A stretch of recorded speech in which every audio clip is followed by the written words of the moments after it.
Today is section 6.2. Yesterday in section 6.1, we worked with inverses. We found the inverse. So if you remember, you change it to a y, you flip x and y, and then you solve for the new y. We're going to be using that today, and we're going to do a little bit more with it. So if you remember, another thing we talked about yesterday, when I did f of g of 2, if f and g are inverses, what did I get? I got 2. Or if I did g of f of 60, what did I get? 60. If these are inverses, that will always happen. So what about g of f of x? What will I get? X. And you can do it the other way around. F of g of x. If they in fact are inverses, you will get what you started with, x. So that's what's going on here in this next example, which has been done for you. So sometimes it's easier to not look at an example done for you and to just have me walk through one with you. So let's go ahead and let me just start over, and I'll have you just watch for a second. So let's say I have this function, f of x equals 2x minus 4. Again, I'm doing what was in your book, but I find it easier to show you instead of walking through steps that are already listed. If I found the inverse, which would take a couple steps, the inverse would be x plus 4 over 2. Now what this step says, or what this problem says, is use the definition of inverses to prove their inverses. Whenever it says prove, you have to show that f and its inverse give you x, and the other order is also true. Doesn't matter what you call these functions, f, inverse, or f and g, as long as they are inverses, you have to do this and this to prove it. You have to take one function and put it into the other, and you have to do it in the other order, take a function, put it into the other. So I'm going to show you how to do this. You're just going to watch, and then we'll do some together. We are proving that they are inverses. So let's start with, let me call this function g of x because it's a little bit easier. Here's what I'm going to do. I'm going to show right now that f of g of x equals x. That's what I'm going to prove right now. So let me go ahead and do that. Let me put the g of x function into the f function. Here's the f function. Instead of inputting a number like 10, I'm going to input the whole function. Okay, so this will simplify. Because this is being multiplied by 2 and divided by 2, that will cancel. And plus 4 minus 4 will cancel. So I have just proven that f of g of x equals x. Now I will prove the other order, g of f of x. So I'm going to put this function into the g of x function. I like to start by writing the g of x function. Notice I don't put x because I'm going to fill in something there. I'm going to fill in this function, 2x minus 4. Okay, so what simplifies?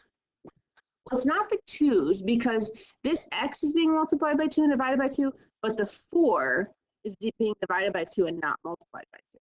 So in this case, it's actually, in the numerator, we have a minus 4 and a plus 4 that cancel. And then the 2 divided by 2 cancels. So there we go. It should usually take at least 2 steps. I have in the past had students do this all in one step. That is not allowed. That is not allowed. Okay, so let's actually do an example together. So the bottom of page 93 says, find the inverse, then use the definition to prove their inverses, show your work. So let's go ahead. First, we're going to find the inverse. So to do that, we change this to a y. Then we flip the x and y. This is the same thing we did yesterday. Now we solve for the new y. So I would add 14 to both sides and divide by 4.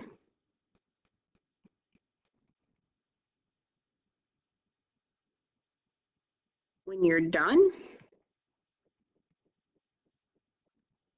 we want to call it F inverse.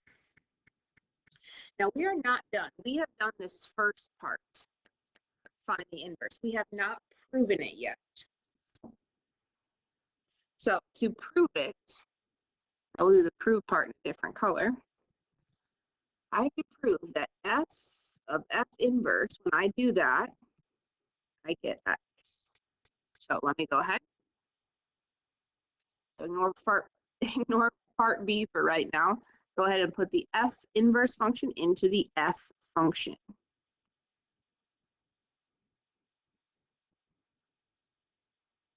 So here's my f function, and I'm going to input, instead of x, I'm going to input this.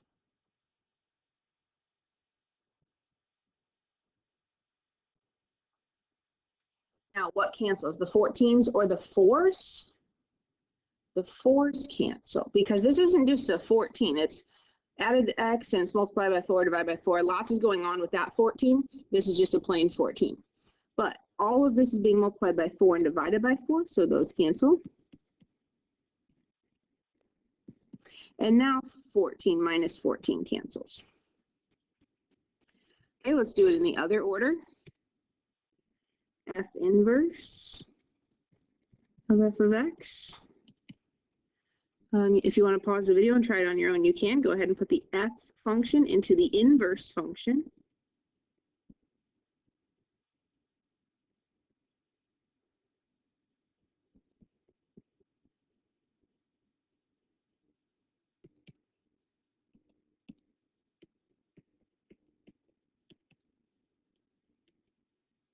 And there we go. I found the inverse. That was this part. Over here, that's the inverse. And I proved it, which is 2 parts in either order. All right, so go ahead and pause the video and find the inverse of part B.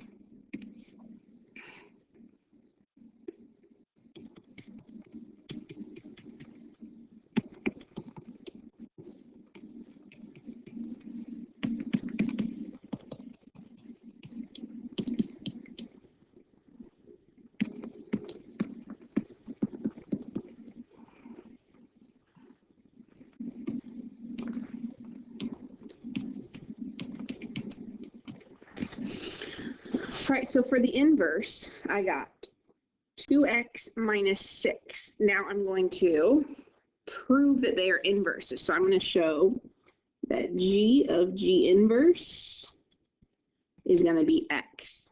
Let's go ahead and do that.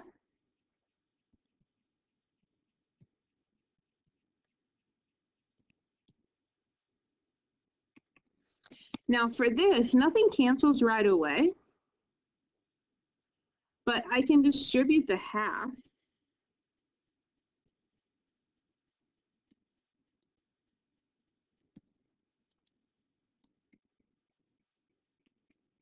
And then I still get x. So it's still 2 parts. It just didn't work out quite like all of the other ones where they canceled. Now I have to do it in the opposite order. G inverse of g of x.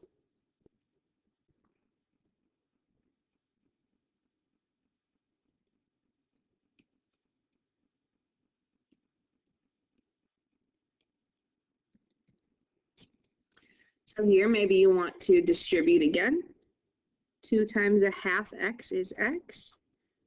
2 times 3 is 6. That cancels and I get x. So this is really a 3-part problem. Find the inverse, show your work, prove that they're inverses. If it says prove, you are doing this. Make sure you do it in both orders, f of g of x, or g of g inverse and g inverse first. right, let's look at the next question, which actually says 1. Suppose that the domain of the function, example A, was restricted to x, such that x is an element in the real number system and x is greater than 2. What will be the domain and range set in the inverse? Remember, they flip. So the domain and range of f of x is going to help me find the domain and range of f inverse of x. So let's fill in what we know. We know that in the original function, the domain is this.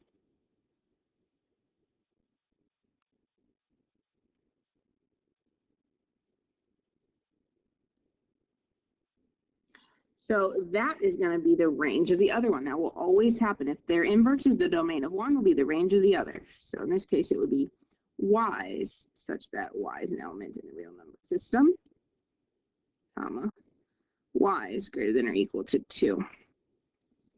Now, whatever the range is going to match here, but we don't know. So what I could do is I could take this original function. We know how to plot that. So -4, rise 2, run 1, rise 2, run 1, rise 2, run 1. Now, if you take a look, we only want when x is greater than or equal to 2. So let me use a straight line here. This is when x is -2, -1, 0, 1, and 2. This is where we're going to cut our graph.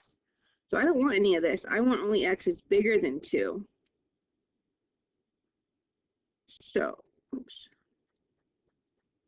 Hold up, sorry.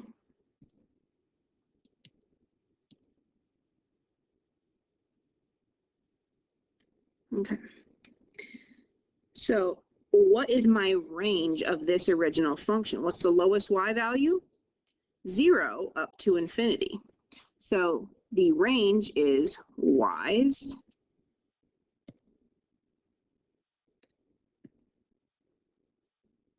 greater than or equal to 0. And you can do it in any form you want. So this range will match this domain. That will always happen. These will match. Oops. It should be an x though. And then these will match. You just have to change the x to a y. Number 2, explain how to prove that two functions, h of x and j of x, are inverses. Here's how you would do that. If they're inverses, then h of j of x should give you x. And the opposite order, j of h of x, should give you x. Okay, we're going to go on. You can use the relationship between the domain and range of a function and its inverse to graph the inverse of a function. If xy is a point on the graph of a given function, then yx is a point on the graph of its inverse. We'll use that more for part 5. Number 4, complete the table of values for this function. Use the table of values to graph the function on the coordinate axis below. So let's go ahead on your own, plug in these values for x.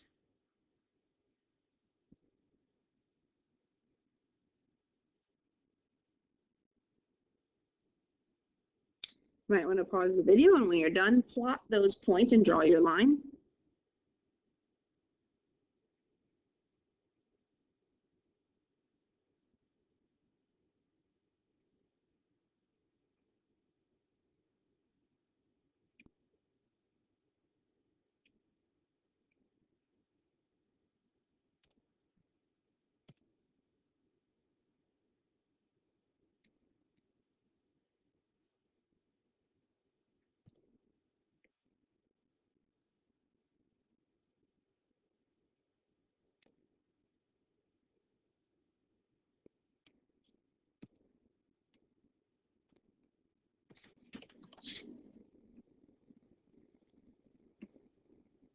Hopefully your line's a little bit straighter than mine. Okay, now we have number 4. Use the table in item 4 to make a table for the inverse. Let me use a different color. For the inverse function. Now, here's what's important. We don't actually have to find the inverse. We definitely could. If this is a point on the graph, this is a point on the inverse. So what that means is if -2, -8 is a point, then -8, -2 is a point on the inverse. 0, -2, there's going to be a point -2, 0. Notice I'm just flipping x and y. So now what I'd like you to do is plot those 4 points on the same grid that we just did.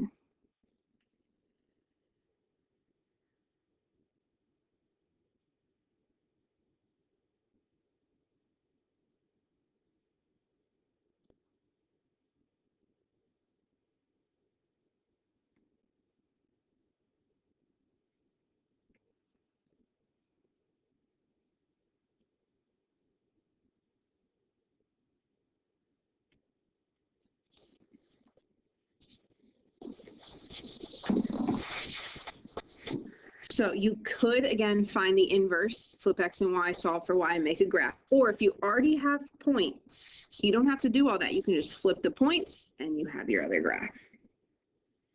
Now, number 6 says, show the graph y equals x is a dotted line on the coordinate axis in item 4. Describe any symmetry among these. So the same picture we've been just working with number 4. I want you to plot the line. It says y equals x. Now, some people are confused by that line. That's your most basic linear function. It has an intercept of 0 and a slope of 1.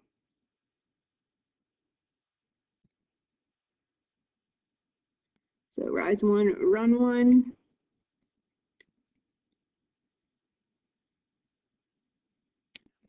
Now, what symmetries do you notice? You should notice that the line and its inverse reflect over that line. If I were to flip this red line over y equals x, I would get the blue line. Make sure you write that down. That's really important.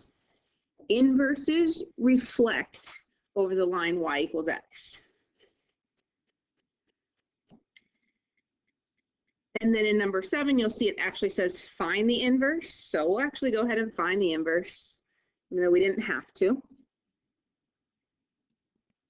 Oh, no, this is a new question. So let's go ahead and find the inverse.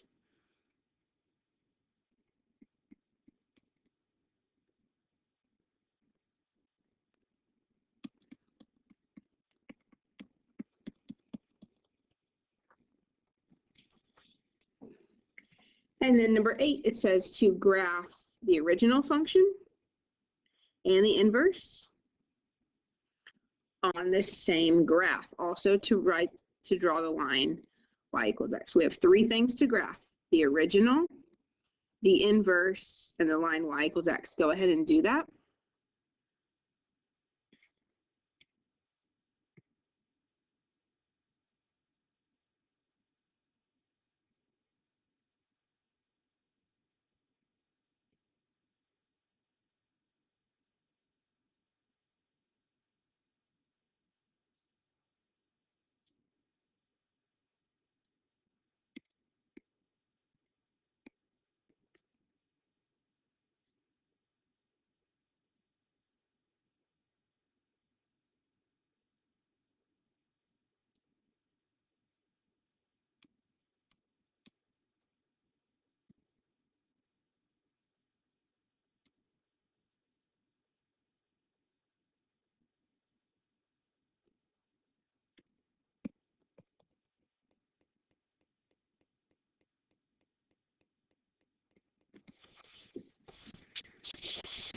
Once you finish, describe any symmetries that you see.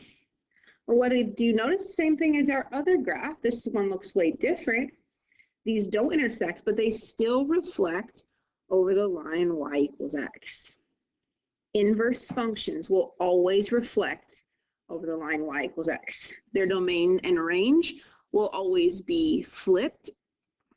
Those are just some things that always happen with inverse function.